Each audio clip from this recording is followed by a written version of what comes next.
nigga hop in that whip, yo, I got places to go. People to see, time is precious. I look at my Cartier out of control. Just like my mind where I'm going, the women, the shorties know nothing but clothes. No stopping at my Pirelli's on. Unlike my jewelry, that's always on. I know the storm is coming, my pockets keep telling me it's gonna shower. Call up my homies, it's on and popping the night, cause it's meant to be ours. We keep a fadeaway shot, cause we ballin' and spittin' up Patron every hour. Look, mama, ow, you just like the powers. Girl, you the truth with all that goody power. You spin my head right round, when you go down, when you go down, down. You spin my head right round, when you go down, when you go down. From the top of the pole, I watch her go down. She got me throwing my money up. Ain't nothing more beautiful to me. It's going down. From the top of the pole, I watch her go down. She got me throwing my money up. Ain't nothing more beautiful to me. It's going down.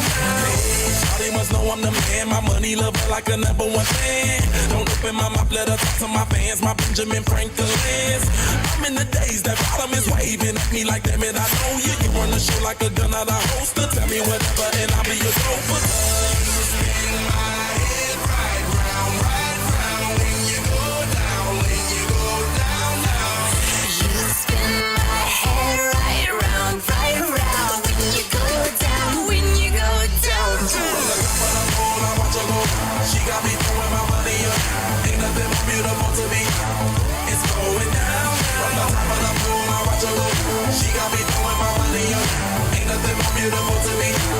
It's going down. Yeah, I'm spending my money. I'm out of control. Somebody help me. She taking my bankroll, but I'm king of the club, and I'm wearing a crown, popping these bottles, touching these bottles, watching they asses go boom.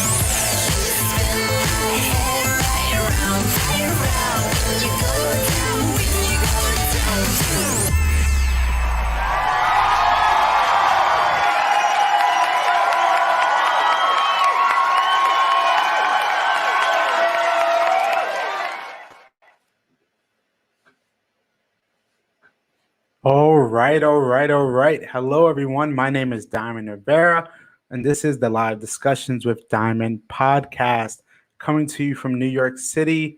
And what you just saw is an amazing video from our special guest tonight. But before we get started, this episode is sponsored by Tubac the Radio, where you can listen to this interview in high quality. And tonight, people, for episode 135, we have a very special guest indeed to close out this June, but also to close out in memory of, this is our 1-year anniversary of the Live Discussions with Diamond podcast. Yes, we made it a year, 135 episodes, and this guest here for me is truly special. Growing up in this dance scene, for me, there's very few people that have made a really strong impact on my focus as a dancer. And having him on this platform is an honor. From one creative to another, one artist to another. This is my opportunity to celebrate his success. And now we have here the one and only Dave Paris. Oh my God, thank you so much. I have chills going through my body. I haven't seen that video in a while. Yes. That was when we did that for Indian TV. It's like the dance So You Think You Could Dance of India. Mm-hmm. And they had us perform that. And it was interesting that number, originally we got called from the New York Knicks to do a halftime show. Yeah. And they saw what we did on America's Got Talent, and they said, okay, it's beautiful, but can you make it a little faster? And up to then, we've only did beauty, like, slow, long movements. And we tried that piece, did really well in the halftime show. That's its own story. But then it became, when we brought it back to the salsa world, people were like, oh my God, it's the best routine you've ever done, which is odd because for us, it was the same moves we always did, just to faster music. and yet that became the best song, and now it's like number one of my favorite choreographies. Man.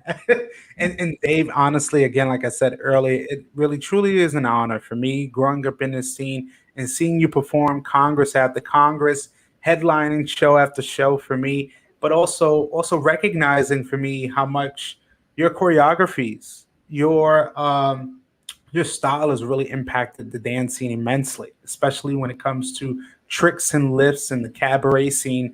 How much it's grown from the days in the salsa scene when everything was on the floor, and then at one point it shifted. And when we got to performances, people, they were definitely their feet were off the ground for sure. And having this opportunity to talk to you, it truly is a pleasure. Yeah, you were with me in 1997 with the Heartbreak Boys, right? Back Yeah. then, if you did a dip to the music, people would be like, "Oh, that's amazing! That's incredible!" And back then, I was with Razzmatazz Dance Company. Shout out to Angel and Addie. And back then, I was terrible dancer. I started dancing in '93, but I was really good at lifts. So when Angel said, "Hey, look, you want to lift my wife, and you'll come in the middle of the show." And that's what we did. The salsa dancers looked beautiful. I came in the middle. I tossed Addie in the air, flipped her, caught her, came back. And afterwards, they gave me the most love. And I thought to myself, there's something here to this trick thing, Yeah.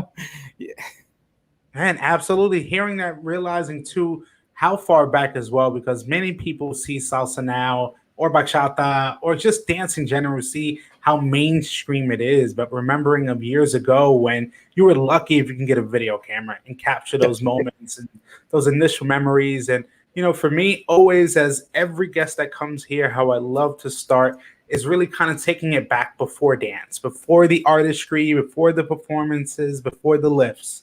Kind of tell us, Dave, who is Dave Paris before it all? Sure.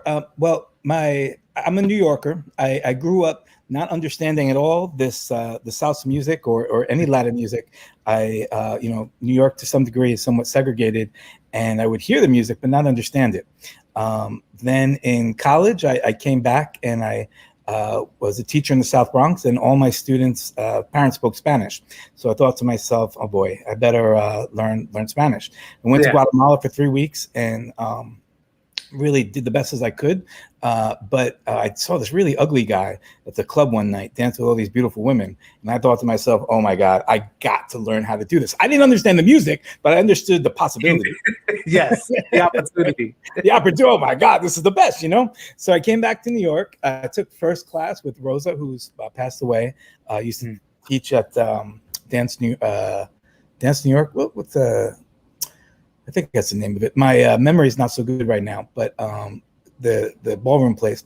And then after that, I took classes with Mario, who at SOBs every Monday night, beginning to get good. And I was like, I saw these dancers that looked, there's a specific style of dancers on Monday night SOBs of people that look especially good. And I asked this one girl, I was like, what is it? What are you doing? And she goes, "Oh, you need to see the Mambo King." I go, "The Mambo King?"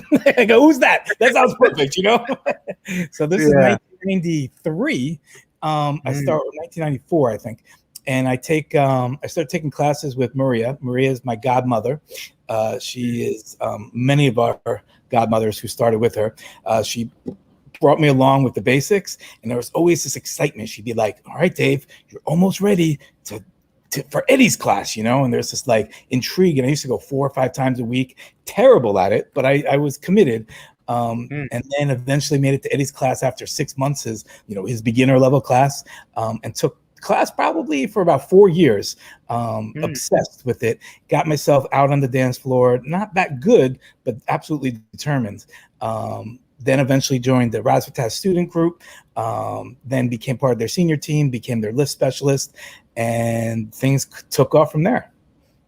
Wow. I mean, really realizing too, like you said, as a New Yorker back in the 90s as well, even the 80s, Eddie Torres, how important that onto kind of collective and that grassroots approach started, and realizing how far it's come now, how it's evolved really.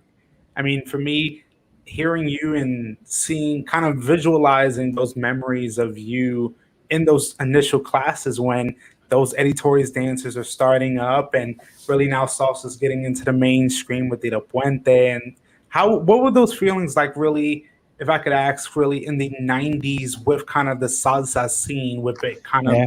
initially starting? Yeah, back then it was super, super competitive. You didn't have dance socials. Mm. You had Copa on Tuesday night. You had Latin Quarter on Thursday night, and because those were like this semi-socials where the dancers would go. Any other of the nights were too crowded to dance, and because it was a club, it was super, super competitive because it wasn't just about the dance. It was also people trying to hook up with each other. And there was like a status of, you had to look a certain way. You had to, and I'll never forget one of my dance partners. I asked her to dance, and not knowing her, and she said no. And I walked around for the next few hours, and then asked her again to dance, not knowing it's the same person. And she goes, "You already asked me to dance." and you could tell because I was only okay at that. She didn't really want to dance with me. But she eventually said, "All right, I'll give it a shot." And I was always decent, not great. And then from that, I got her in Razzmatazz, and then she joined the team. But it was super competitive. You didn't have socials. Eddie Torres used to have, I think it was called the Mambo Magic, or once every month or once every 2 months, he would have the special social. And there, you could take the dating part away, the sexiness away, and have it just be about the dance. And those were such a much better relaxed atmosphere to learn. But it wasn't really like that in the 90s. Most of it was like super, super competitive. And in my view, that's what made New York evolve the way it did. Like, New York blew up around the world because we were all trying to outdo each other at Latin Quarters on Thursday night. Man, hearing about Latin Quarters as well, the stories about that, and then also seeing how the scene has evolved. And like you said, you being with Razzmatazz, and then working alongside as well with Eddie and Maria. So then, years later, then New York kind of has the Salsa Congress as the original Congress. I believe it was in the Catskills, if I'm not mistaken. The first New York Congress was there. I believe the first one was the Bacardi Congress in Puerto Rico. And at that time, it was just one. I think it was 99 or 98, if I remember correctly. And then the Catskill one, David put together. Maybe it was 2001 or 2000. I forget the exact year. But it was an evolution, definitely. But people would think, oh my God, you go to Puerto Rico, and at the time we thought there were like tens of thousands of people there. There's probably 1,000 people in the audience, and most of them were dancers. But there was like an allure of what at the time, because we didn't have, the internet wasn't really thriving, and it was just word of mouth. We just thought that these venues were larger than life. But soon after Bacardi, then Albert started his LA Congress, and then David started shortly after New York. And there were just like 2 or 3 a year. And if you could go to congresses and you came back to the clubs, you were so much bigger. Your confidence grew so much because you were competing against the very best at the time, and it was competitive. And even before that, at Copacabana, there was like a pre-Congress. The LA people came over. We had the Los Rumberos. You had Salsa Brava come, and they were competing against all the New York groups. And it was on. Like, everybody wanted to be better than another. What we were competing for? Nothing. There was no real. There was no prize money, but it was a level of, we were badass and we kicked ass and we know we're better than you. That was definitely a big part of everybody's work, and they worked hard for that. Hey, I love the honesty. I love the transparency. So now my question to you is, working with Razzmatazz, working with Eddie and Maria, where did kind of your journey go from there? Was it, hey, I'm still going to be working with teams, or did you kind of then transition to doing your own personal work? Yeah, I was Razzmatazz for about 4 years, and at some point I wanted to go off on my own and just do, I figured, what do I love doing the most? I love doing acrobatics to Latin music. So back then it was salsa. So I formed a team of 4 different couples, and we didn't really have much.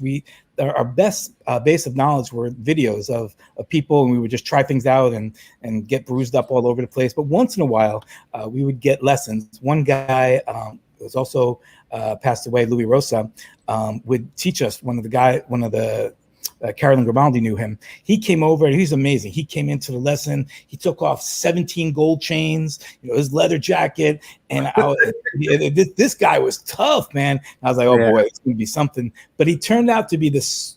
He was tough. He was really tough, but he's also immensely sweet. And he taught everything that he knew.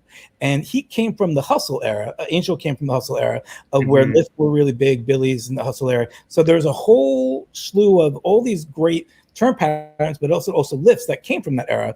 And all those hustle people taught me what they knew. And I'm not all that good, to be honest. What I am is smart to take lessons from people who know things.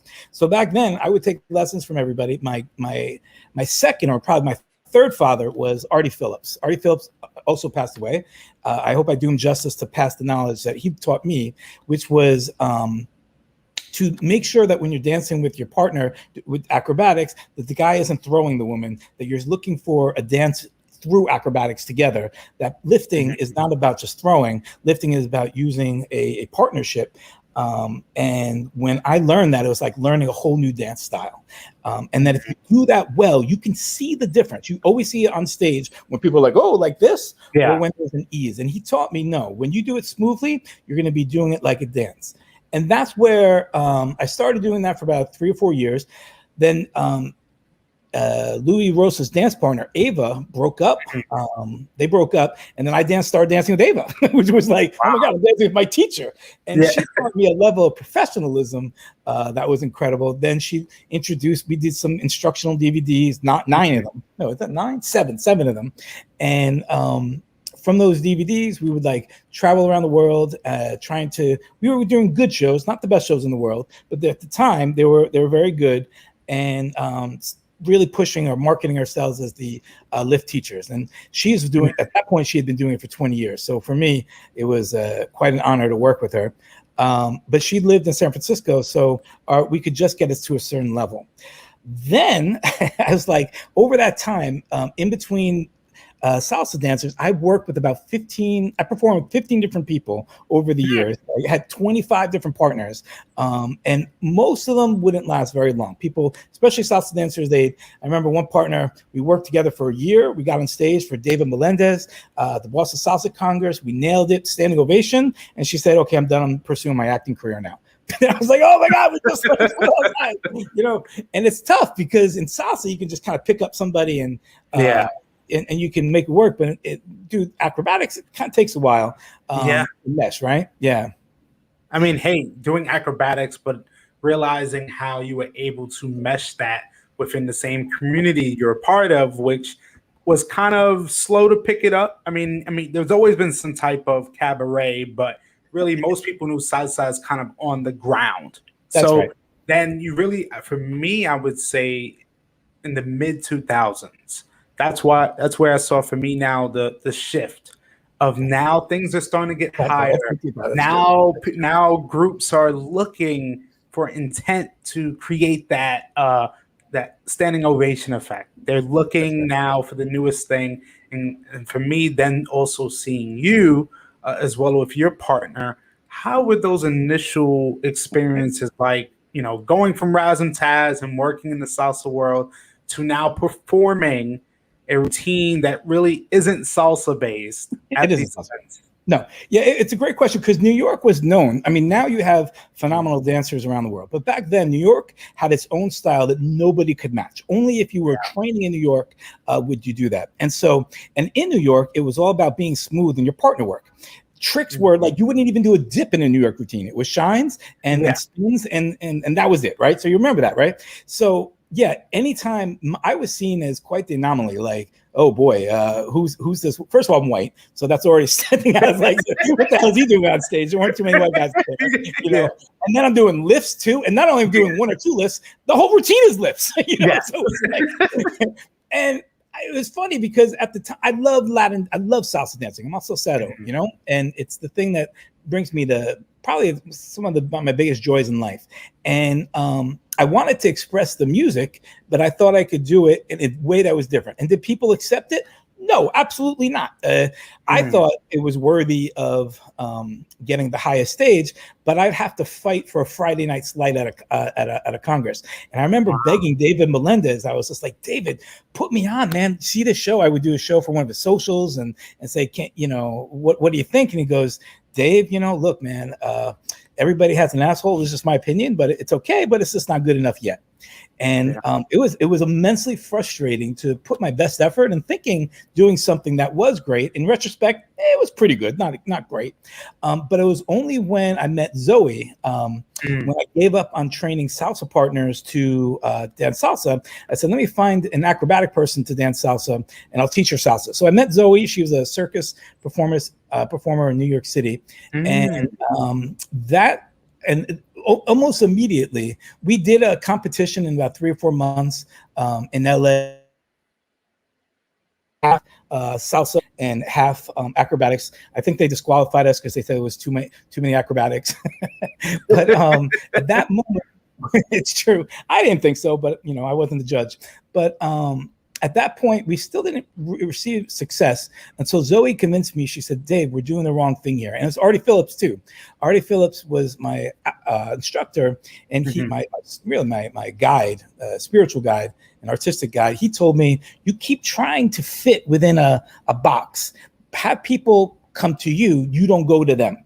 And I remember I was so, my salsa experience, my dance experience was all salsa. I couldn't think beyond that. But Zoe said, we can do a routine where it's just acrobatics. We did our first number was 100% acrobatics, no partnering, no anything else. And we didn't even use salsa music. We got a huge standing ovation. David said, you're on my team. I'm hiring you for all my congresses. Oh my God. The LA Congress, my friend Alex Leese, one of my closest friends and phenomenal dance acrobat, salsa acrobat guy himself. I've been competitive with him for a decade at that point.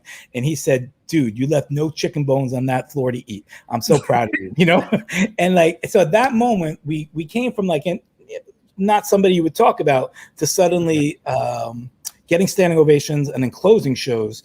And at that point, we were we kind of reached close to our height. And so it was interesting. So it's fascinating, really, that we never did Latin music to get as famous as we did. Now, when we always taught our workshops to Latin music, and now really that's my joy. I dance at 3 or 4 in the morning every time, but it was it wasn't what we were becoming famous for. But what was interesting is even back then, that's like you said, 2005, up until then, nobody would ask me for lessons in New York City. I'd travel around the world and I'd get tons of lessons everywhere else, but just about in the mid-2000s, teams started calling me and started saying, all right, they knew they had to compete against LA. They had to compete against the Colombians were just starting to do their thing. Ooh, they didn't reach their highest height. It was Son de la Luz, I think, back then, the mid-2000s. They weren't quite there. And then Swing Latino brought it in the late 2000s. That's when they were that's when they blew up. But up until then, New York knew they had to do something. Some of them came to me finally, which was great. The biggest pleasure in the world is working with some of the stars. And then over the course of 10 years, New Yorkers combined, in my opinion, the best of New York style dancing and some phenomenal tricks. Like, where's Felix Fausto Felix of La Fiesta. You got to compute me. I'm sorry. Those people don't know. My mind doesn't work so well anymore. And we'll get to that later. So I'm going to mix up lots of names. But the tricks are amazing. Sapphire, we work with a little bit. Somebody else is working with them too. They do great tricks. And that combination still, for me, has New Yorkers at the top. I love there's still other great groups, but I love what the New York has done in combining the tricks with the turn patterns and style. Absolutely. I mean, now going from just, learning tricks and working with, you said, Zoe, kind of now getting that claim to fame in a sense of, or getting that nod from David of like, all right, you're on now. But, that was so great. That was so great. Yeah. Now, then the transition of now mainstream media catching on. Because now I'm seeing you now on America's Got Talent. I'm seeing you different publications. And, that right there is clear representation of a person from our community making it. For me, my question to you is, what would those feelings like of now mainstream media is now, seen us? It was the best thing in my life. What the story, those people don't know, we were semifinalists in the 4th season of America's Got Talent. But the story I love to tell is we actually tried out in the 2nd season. And we were there at Jacob Javits Center with 10,000 other people, where we're going, your first audition is with the assistant to the assistant producer. And we didn't get beyond that round. And then 2 years later, doing almost the same routine, we make it to the semifinals. And so you asked, what was the difference? It might have been having a little bit more polish. And at that time, for 2 years, we started performing just about every single weekend for every year. We started doing, anytime we didn't have a show around the world or around the country, we would have a show at Atlantic City. So we made sure we were in constant, just being stage ready. So that helped. But the thing that helped the most is Zoe and I got married. So the thing that they were like, they wanted to sell, this romance. And it was amazing. They would stage these videos of me massaging her feet. Meanwhile, if you read my lips, I'm like, yo, you never massaged my feet. Why am I massaging your feet? I'm like feeding her like blueberries. I'm like, you get this. What about me? And so it was a fascinating look behind the reality TV, and they say it's scripted. It's totally scripted. It's amazing what they do. Yeah. If you have a good story, there were other fantastic acrobats that we were competing against, but we had the best story at the time. And sometimes in this business, whether it's mainstream or in the salsa world, in the salsa world, I would argue it is a meritocracy. You're only going to make it to the top if you're good. In show business, it's really a little bit different. It's you just got to hit the right break with the right story, with the right producer. We were lucky enough to do it in the 4th season, not in the 2nd season. And what was that experience like? It was the best thing in the world, man. Like, finally people recognizing us on the street. If I walked by myself, people would recognize us. But if there was this big guy and this petite woman, they're like, we know who you are, and even when we traveled, people know us. It was really quite a lot of fun. We were called up for a lot of work from, America's Got Talent doesn't pay you, but with that notoriety, it gives you exposure that far exceeds what you're putting into it. And so I would say it was the most nervous. The first episode, I was not nervous at all because I hadn't seen the show yet. We were like right below that Manhattan Center. There's this like green room underneath, and we're hearing all these buzzers go off. And so he's looking at me and saying, hey, Dave, what are those buzzers? And I was like, I don't know. I didn't know they had buzzers. So apparently we're going to do a show, and if they don't like us, they're going to buzz us. I was like, oh boy, this is going to be a trouble. And then we hear like thousands of people booing people. We're like, oh shit, if you don't do well, you're going to get booed. And so even with that, I didn't think I was too pressured, because the producers, they either hook you up or they set you up for failure. And my producer, he told me, hey, look, bust out your first trick immediately and get the crowd behind you. So of course, Zoe's like standing on my forearms. I throw her up in the air, I catch her butt, I bring her down, and immediately she pulls me over her back. That's like our signature trick, right? So when we do that, we got a standing ovation 15 seconds into the routine. And I was like, oh man, we got this. All right, just don't blow it from here, because we know we're doing well. That was an extraordinary feeling. I could tell you though, once you get a glimpse of what it's like to perform in front of millions of people, that pressure is like nothing. That was the most pressure I've ever been under. And what's harder is in the succeeding rounds, they push you to do things you haven't done before. They want to see you. Yeah, oh man. So you're doing new tricks that you've never done before. In the 3rd round, I did this move where I lift her up from the ankles like this. I had done that move twice in my life. But my coach at the time, Aiden O'Shea, he said, Dave, when you have millions of people watching you, you're going to make it happen. So I don't know whether it was the millions of people or I did pray. When I did that move, I was just like, I prayed. I was like, please, God, make this happen. And because like a few days before I tried it and I busted my back. And I couldn't move my back for a few days, and I got this faith healer to come heal me. And when you're in a moment of crisis, you become very religious. It's very interesting. Yeah. Right. So anyway, we do the trick. We go into the semifinals. In the semifinals, unfortunately, we were saving our best act because we thought we were going to easily hit the finals. So we had this trick. We were going to spin Zoe over my head with one finger, and we were saving it to do I know it was going to be so amazing, but you know, it's just a hard world to read. In retrospect, we had no shot at winning. They wanted the singer who was the chicken. He collected chickens. He was going to win no matter what. We didn't stand a chance. So we should have busted it out in the semis. So we've been holding that trick in our pocket now for 10, 11 years. I actually just called the producer a few months ago, and I said, "Hey, look, I got a good news story for you. Maybe we do a comeback." And he goes, "We already have this season, but definitely next season." So we are thinking about doing it again. Come October, I can give you more information. But we're and now I'm training my body for it because I wanted that. You know, it's funny. They say you have one shot sometimes, and that's what I thought it was. I thought we lost that big shot for that one finger trick, but maybe we'll get another shot. We'll see. Man, it's amazing how even you're talking with the kind of going now a little bit further on from those days from America's Got Talent and even now into 2020, which is a really hard year for a lot of us. And before we get started, I just want to let everyone know, for me, I am fully vaccinated, and I encourage everyone to get their vaccinations as soon as possible, making sure that everyone is safer, especially our dance community. Dave, if you'd like to expound on that as well. Absolutely. So for those people who don't know, very early in March, I got COVID. My brother had it. He was sick for a week. I got it right after him. And I was so sick that I fell asleep in front of the fridge. And that's when I knew, you know, I do like my refrigerator, but not to sleep there. And that's when I knew, oh boy, I need to do something different.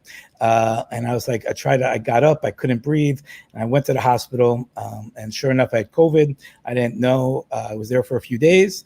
Was hallucinating ridiculous things. Those people who've been in the situation know you're not really yourself. But I did. They did say I was they would have to intubate me because I was getting sick. What I didn't know at the time is only 20% of the people who get intubated go on a ventilator, wake up. And at the time, this was early on in the pandemic. I didn't know those statistics. And I remember my sister telling me, "This is like, hey, look, this might be it." And I was like, I'll be fine. And, you know, it's funny, faith and belief does so much in one's world. And for me, it wasn't a faith in God. It was just a faith in statistics. I thought to myself, I'm 48, I'm overweight, but I'm still super healthy. There's no way I'm going to, you know, this is going to be a problem. It's like, yeah, put me under whatever, just wake me up in time for the chicken sausages, which I was very, very excited to realize I could order directly from the menu. And sure enough, I was intubated for a day, and my situation got much worse. They put me on a machine called ECMO, which it's not just takes care of your lungs, but does the work of your heart. So basically, if you're on ECMO for a day, which you usually use for open heart surgery, that's a big deal. I was on ECMO for 32 days. And wow. They said I was the sickest person. They easily the sickest person with COVID that survived. But so many people who were not as sick as me also passed away. And they told my family the first 2-3 days, he's gone, he's done. That's it. And my heart stopped 4 times. And I could tell you, just getting to the end of the story, I lived, you know, but it's a pro-vaccine message I share because I lived, but I almost died. Everybody knows people who have died. I was one of those people who thought I'll be fine. My immune system's great. I always handle sickness as well. And you just don't know that. Not only do you not know that, you don't know who you'll pass it to. Yes. So I just wanted to share. A lot of people are, I got a lot of love when I was in the coma from the salsa community. And first of all, thank you for everybody for your prayers. They made a difference. I don't know how much, but I do know Zoe played salsa music in our shows 24/7 right next to my bed. And so I spent a month dancing salsa in like the best venues and the best hotels. Some of my dreams were quite spiritual and dramatic and intense, but I could tell you a lot of it was like, oh wow, I was having a good time. On the outside, people were suffering. My family and friends were devastated.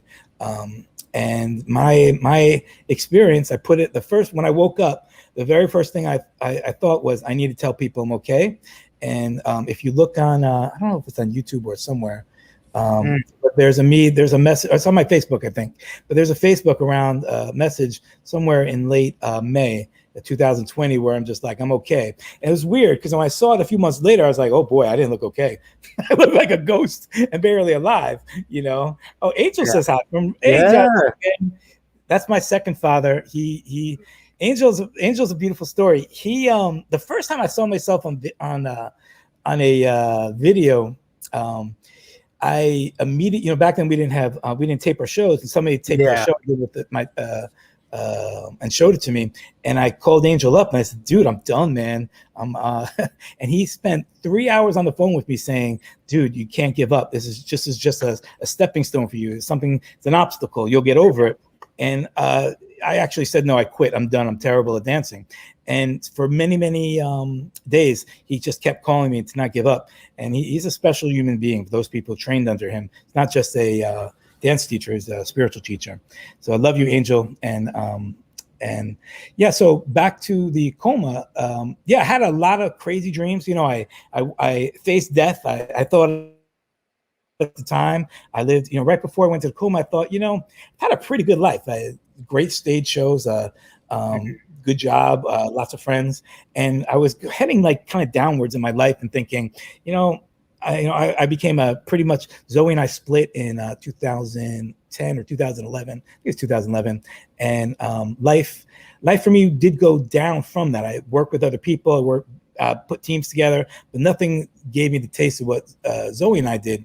And I thought I was done with life, to be honest. And when I faced a spirit in a dream I had in the coma that I remember very clearly, that I'll never forget, in which the spirit told me, you're dying. That's it. You're dead. This is it. Yeah. And I remember fighting for my life, saying, no, I'm going to make it, man. And I was just like, shit, I thought I wanted to die. I take it back. I want to live. Forget everything I said. Forget everything I thought, And the spirit told me, look, if you want to live, you got to fight harder than you ever had in your life. And I said, yo, I'm going to do it. I'm going to do it. And if any of this sounds interesting to you, by the way, I think I told you, Diamond, I did write a book about it. Absolutely. It's a free book for anybody would like a digital copy. Just email me at info or Facebook me on Facebook or message me on Facebook. And that's why some of my words still get kind of messed up. My memories. So that's the story. This is the long way of saying, everybody, if I'm missing some memories and such, my mind is 1 year later, it's still getting there. Get your vaccine if you can. And my body is also still getting there, still not 100%. And so if you can avoid getting this horrible disease, please do get that vaccine. Absolutely. And also, too, I'll be definitely ordering my own copy of the COVID story and definitely promoting that as well. For me as well, Dave, seeing you throughout the years, really being a symbol of reinvention. I mean, kind of like you said, you going from the early days and Raz and Taz and then Eddie, and then now making a name for yourself and performing in the mainstream and really inspiring a new generation of artists, a new generation of competitors. And I really feel, in my honest opinion, you're one of those artists that reinvented the dance world because, I believe you gave people that push to kind of lift a little higher, as I say. For me, it's funny, Diamond. I have like the beautiful thing for me is I love acrobatic dance. It's up there. Some of my it's the best. And when I have people come learn, there was a time in which at the New York Salsa Congress, 9 of the 10 top teams trained with me. And that for me was like the biggest joy. I say, I don't do it as much anymore, but if I'm passing this knowledge on in the way people pass their knowledge on to me, it's just a great pleasure to show a new type of partnering. The partnering through acrobatics is going to be another journey of learning another dance. And in it, it's its own wonderful exploration of give and take, who does what at what point to make beauty happen, to make dance expression happen. And dude, if I could share my love with other people. Now, here's the funny thing. I've been, the move where you hold up somebody by the hip, your head like this. Some people call it star, some people call it side star. When I first started doing that, that used to hurt my shoulder for like months at a time until I found the right technique, But then over like 15 years of doing it, I can do it. Not only can I do it with one arm, I can do it with two people over my head at the same time, right? And then when I train people, I've trained dozens of people to do the move. when once I was in the coma, all of my muscle. The good news is I lost weight. The bad news is I lost all the muscle because when you're in a coma, it eats your muscle fast and all your Yeah. muscles atrophy, right? So I've had to relearn all these moves using the technique Wow. that I've been judging all these people. I'm like, come on, you just need to get stronger, you know? And so all those people I've taught out there that I used to make fun of you for not being strong enough, I'm sorry, I get it now, I forgot, you know, because I can hold Zoe now with my right arm overhead for about like 15, 20 seconds. But that's only in the last few months I was able to do that. In the left arm, it still goes up, has to be perfect technique. She has to get over me, I have to push with my legs, you know, the technique has to be just perfect. And I want to officially apologize to everybody because I forgot how hard this stuff was. I still taught it to you the way that I taught it you the best possible way, I think. But I forgot how hard, yeah. Hey, I mean, and just to see how strong you've come back, I truly look forward to see what you're going to be doing in the future. And now it helps us transition to our last segment called the randoms, which is about 10 questions that allows myself and the audience to get to know you a little bit better.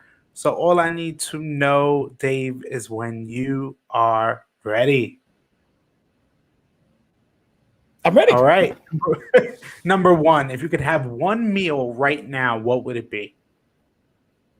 Lasagna. I go back to Garfield, who loved lasagna back as that fat cat.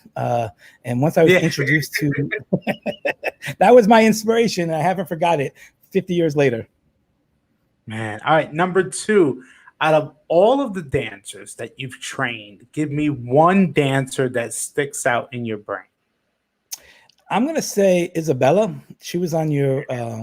She had a very that interview, by the way, was phenomenal. What a intense. And sorry, my brain is not working. So is it Isabel or Isabella? Isabel Freeberg. Oh, good. Yes. Sorry, my memory. The good thing about having COVID is it's an excuse whenever I make mistakes for forgetting names or forgetting. You know, it's a wonderful opportunity. But Isabel, for me, she posted a video of her doing a backflip when she first wanted to learn it. I'd worked with her for a few years. And as she said, she scares to do the tricks. Even now, she says she was doing things. In that interview, she said she was doing things that she had no business doing. But I loved her so much because she was committed. I remember she was dancing with Cobra Brothers. I remember how beautiful as a dancer she was, and I remember watching them do the tricks backstage. And I was just like, I know I could help her a little bit, but you don't ever want to intrude. Yeah. And then when she moved to New York, she came to me. I forget with who, somebody. And we started working together. And when after a number of years, she wanted to learn a backflip. Now, when you learn a backflip, that's really super dangerous. It's like a free toss in the air, and people don't know how hard. They see Colombians do it a lot, but you don't know how many people were hurt before you see the people who do that. Like if you ever been to a Colombian Congress in Colombia, you'd be amazed that there are like 20 or 30 dance schools, each with 100 students on, and so like if you talk to them, there are people who make it, they're doing great, but the people who didn't, boy, some of them are struggling. It's not easy to do. It's super dangerous. And if you watch, she posts a video on her Facebook feed of her learning from the very beginning over the course of 6 months to doing a beautiful pop back flip. And to me, that stands out to me as like persistence, courage, and for her to do it despite her fear. And I would tell her, it's like, hey, look, your fear is your friend. I don't want people who just say, just throw me, because they're the ones who are going to most likely get hurt. It's the people who are cautious, and we're going to train your body what's safe and what's not safe. And we're going to do it slowly. We're going to do it with safety lines. We're going to do it with spotters. And then when we do that, and if you see the video, you'll see her eventually get there and do it on stage. And that's a woman I'm so her artistry is beautiful, who she is beautiful, and it was just a high honor to work with her. I absolutely love that answer. My next question would be, that was a long answer, right? Sorry. No, it was a perfect answer. I mean, because they put a lot of thought into it and realizing what artists have really made impacts. You've come across hundreds of them. So to hear that means it speaks volumes. So my next question is, let's throw a softball. Favorite color? I don't have a favorite color, but I have favorite blend. Anytime I see a green, orange, yellow with a bit of red mango twist, suddenly I get really thirsty, and I think it's just tropical to me, and Yes, immediately tropical. I'm happy. Okay, tropical blend it is. I love that answer. All right, next question, Dave. You're at a Congress right now. You can only see one show. Who is it? Tropical Gem. They're Ooh. yeah, they're my favorite. I first saw Fernando back in 2001 when he came over. Maybe it was 2000. You know what? I think it was in 1999. I was dancing with Addy, I think, at Puerto Rico Congress, and he just blew everyone out of the water. Back then, he did his thing. Frankie Martinez did his. There were very distinct styles, and he didn't have his team yet, or if he did have his team, they weren't traveling. And I was immediately enamored of. He took LA style to a whole nother level of speed and power. And then what he does with his team over the course of 20 now years is just extraordinary to me. Always has been. He's consistently putting out numbers that blow me away. Yeah. All right. Next question is. I love these questions. These are great. Yeah, man. And mind you, they're on the spot. There's no paper here. This is just us talking. My next question is, if you could go back to one performance, what would it be? Oh, there's so many, but I'm going to go back to the same one I'm thinking about with Fernando Sosa, because when Addy and I performed, Addy Rodriguez, we performed at Congress. It was my first big night where I performed at Puerto Rico. Was it? Maybe there's a few Congress around the world, but really it's Puerto Rico. If you could get there, you travel the world, you know. And we got because Addy was world famous. She was like the best or one of the three best women back then in what she was doing. She got us a slot on Saturday night, you know. Ooh, I know. I was like, oh shit. And for me, I was really scared. It was really bad. And then we did this routine that was, if you watch, there's some copies of it. I should put it out there, but pretty good routine.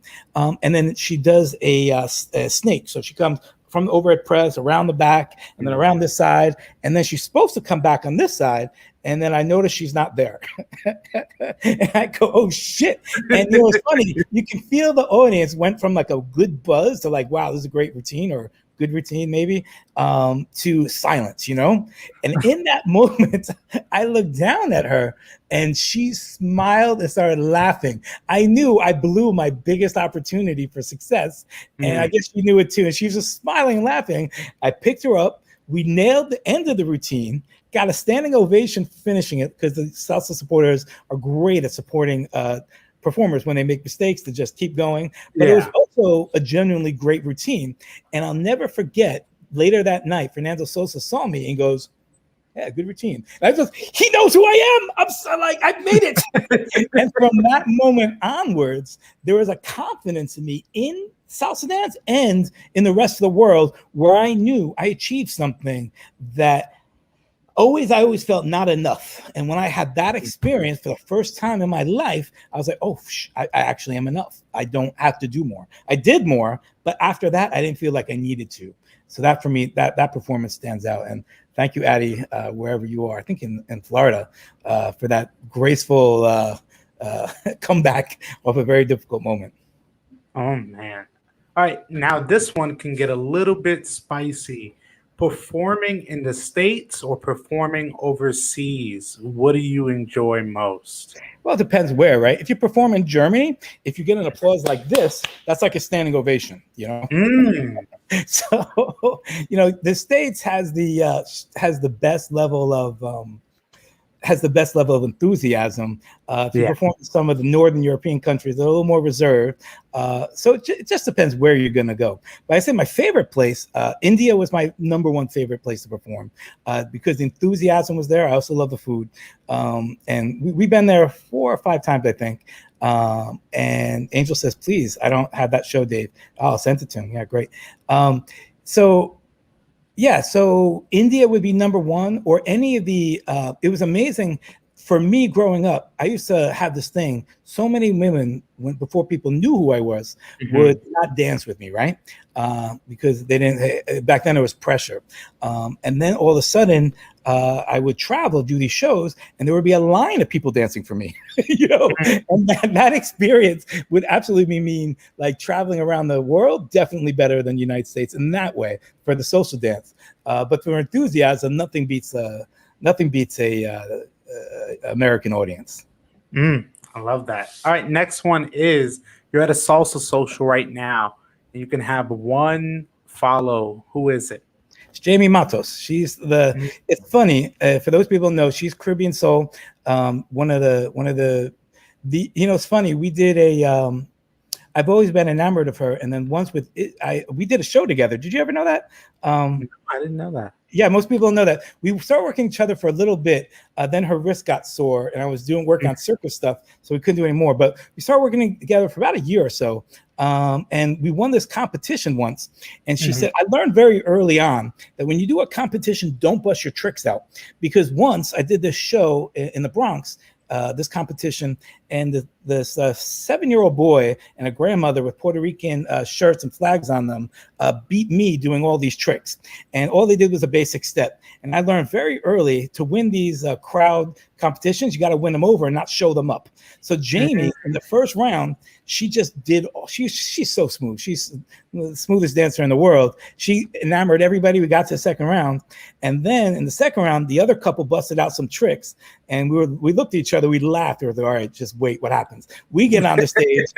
We do a few tricks overhead. Bunch no hands on the shoulders, and the MC stopped the competition after 30 seconds. Said, "You won. It's over," because the crowd went crazy. And that was all Jamie. Jamie is like a secret. Not only is she in my opinion, the best social dancer in the world, she also had great acrobatic talent too. And we used to teach a bunch of classes together. Wow. All right. Next question is, Dave, what is your biggest pet peeve in dancers?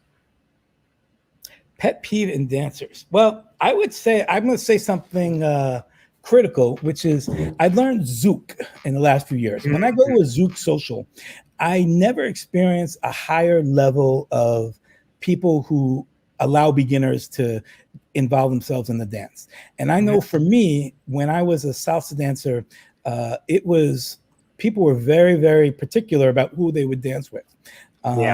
And it was sometimes because of that, back at Jimmy Anton's, you had your corner, and in the right corner, it was very competitive. People were, only dance certain people. And I've made it my thing to always dance with people of all levels, and at least dance with 2 people a night who nobody else is dancing with for whatever reason. Usually it might be age, might be looks, might be skill. So what I've seen in Zouk is they welcome everybody. I would love to see that back in the salsa world. Now it's funny, I went the other night. I don't go out like I used to. I used to go out 4 or 5 nights a week. I'm one of those old timers who go out maybe once every few months, if that, maybe once a year or something like that. That's unfortunate, but it's funny. I went out a year ago, or maybe a year and a half ago. I mean, maybe 2 years ago, with and at the Brooklyn Museum at a salsa social, and I saw. I would ask people to dance, and they would not want to dance, or if they did, they were very reserved, or wouldn't even look at me, or not even have the joy. And I'm still good, I'm not great, but I'm good. And my pet peeve is that lack of connection and not that welcoming and just enjoying the person for whatever skill they are. Now, if the person is hurting you, that's a different story, right?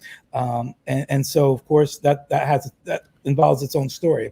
But in particular with New York City, I think we can learn from the Zouk community, especially coming back from the pandemic. Let's make this community a little more inclusive. And, for salsa for me rescued me, man. Like when I was waking up and I woke up, I needed salsa music to get me to do my rehab. I needed salsa, the vision of performing again, to the reason for me of wanting to live, of still wanting things to do. And that's a healing that happened for me that I know is true for so many of us, that we have this joy. And why not let as many people enjoy that passion, as even if it means our dance might not be as good. For me, it means, what can I do to make this dance the best possible? Man, these answers are just hitting home for sure. And Are they too long? Sorry. No, I'm absolutely loving them because again, it just really shows how much thought you put into it. And I respect it. Most people just have short answers, but for you to have a very detailed answer, I got a truly story for respect each one. Hey, man. And now it brings us to our last question. It goes like this. If you're on an island, and I'll give it to you, maybe an island in Thailand, Malaysia, Bali, you're on an island, but disclaimer, there is no Wi-Fi. You only have 3 items that you can bring with you. What are they? Well, definitely something to play music, and definitely a book, and definitely I have to think about the third one. But I did because my work was remote. I did spend a lot of time in Dominican Republic this past year. And I tell you, man, I was never a bachatero. And when you listen to it all the time, I'm beginning to shift. And I know. It's like, all right, maybe I'm beginning to understand it now. When I first listened to salsa, it was the women that was just getting me out there. I couldn't understand the difference between salsa and merengue. I was just totally clueless. It took like a year or two. But I used to go see live music all the time. And then being in the Dominican Republic, that changed me. So can I say 3 things? Music, a bachata band, and a Kindle reader, because I love those people who don't know. I have a bunch of adolescent fiction that I write. I have 4 different adolescent fiction stories that are funny. You can look it on YouTube on davidparisbooks.com, or sorry, David Paris Books on YouTube. And I also am finishing up a community building book for school teachers called 100 Community Building Activities. And I love writing, man. It's another passion of mine. And honestly, Dave, I really want to thank you so much for doing this segment. I love doing it because it allows me to get to know my guests more on a different level and learning little things, how you love lasagna, just a multitude of things. But most of all, I think really from start to finish, this discussion that we've had tonight has been really special for me, just catching up with you. Really, for me, sending my love and support to you, especially through these times, especially through last year and continuing. But for me, having this platform allows me to have artists like you tell your story from your point of view before someone else can kind of tell your story for you. So, for me, I've been thankful to have you on tonight. But before we go, I would love to know if you had any last few words for myself and the audience, but also contact info on how people can reach you. Yeah, absolutely. The first thing, thank you for doing what you do, and a shout out for the great success that you've done. It's funny, Edwin, we were on a Zoom call, Edwin Rivera and Eddie, and Edwin was saying we got to do more for sharing the history for those people who are coming on the scene now. And I think your show does that. So you have a great mix of some of the newer people, some of the older people, and I love them all. And just thank you for doing that. And I'm most honored to be part of your group. And the shared history we have is just a beautiful way to live life. So if you want to contact me, you can check out Paradiso Dance. That's the company Zoe and I have at PARADIZO dance.com. You can, if you want to get instructional DVDs, Ava, you can contact Ava Apple or myself. There's a instructional routine that I teach on myquest.co. There are books that I have to sell on David Paris Books. I sort of feel like a commercial all of a sudden. And is there anything else that's going on for me? I don't know. And check me out. I'm gonna do the in a week. Zoe and I are getting ready to do our first show. It'll be her first show since having a C-section. Beautiful boy she has at the Country Dance, the Big Apple Country Dance Festival, a week from July 4th. Today we rehearsed a little bit, and I'm not sure. I'm about 50% of what I used to be, so won't be the old level of shows yet. It's going to take. I'm still fighting hard to get everything back, but you can look out for that. And I think Roberto Bagan said he wants us to perform for them. So just check me out on Facebook, and love to see you in the dance floor. It's a wonderful thing that we all have together. To tell you, I was near death. I understand for those people who did pass away or know people passed away. I get it. I get tragedy now. I didn't get tragedy before. Yeah. And the thing that we do the most in tragic times is grieve when we need to grieve, and then love harder when we get a chance to love. And that version for us, loving is the dance, loving is the music, loving is being together. So thank you so much for having this. And I plan to see everybody out there in every capacity we possibly can, spreading love, spreading beauty, spreading creativity. And if I don't sound like I'm preaching too much, if I sound like I'm preaching up, let me just get off that thing I was sort of sitting on. And I love you all. Thank you, Diamond, for this. And we'll see you soon. Absolutely. Thank you, everyone, for tuning in to this episode 135 of the Live Discussions with Diamond podcast. I'm Diamond here with Dave Paris, and this has been the 1 year anniversary episode. Thank you all. Episode 135. Everyone, take care. See you there. July, we're coming for you. Next guest, Caitlin Rodriguez. Stay tuned.